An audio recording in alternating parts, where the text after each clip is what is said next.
When you think about optimizing your payment infrastructure, where do you start? Do you focus on the fraud tools, on the checkout experience, or do you approval rate by region?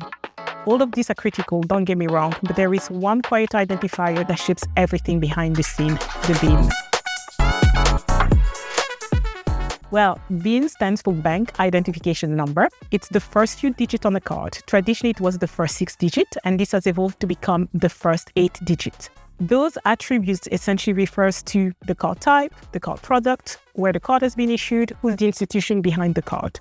And they are essentially the primary trigger for routing the transaction, for risk assessment, but also for determining the cost of that transaction.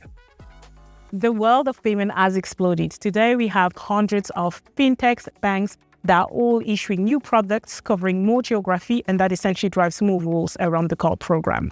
Simply put, the industry has run out of the 6-digit format. We can no longer essentially accommodate the volume and the diversity of the new card programs that today's ecosystem demand.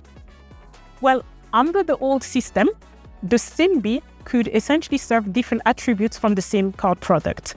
Downstream, this caused quite a few problems in terms of reconciliation and report, because it was quite difficult to set apart whether that product was a credit, a debit card, and what region it pertained to. So moving to those 8 digits has essentially enabled to increase the combination by 100-fold. So today, the payment systems are really able to identify the different stakeholders from that card program, but also the country, the regions, and most importantly, the risk and the regulation profile of the card. Well, yes, the 8 digits are starting to feel a little bit tight. Essentially, what we're seeing today is embedded finance, BaaS, and a whole level of new product that's servicing different use cases that demand really sophistication around the vertical they support, but also precision and scale. So today we need more control, and by increasing even further to a 10-digit BIN, that gives us another uplift in terms of the combination possible. So now that we have covered the BIN attributes, next we're going to look at the decision-making process that the BIN supports.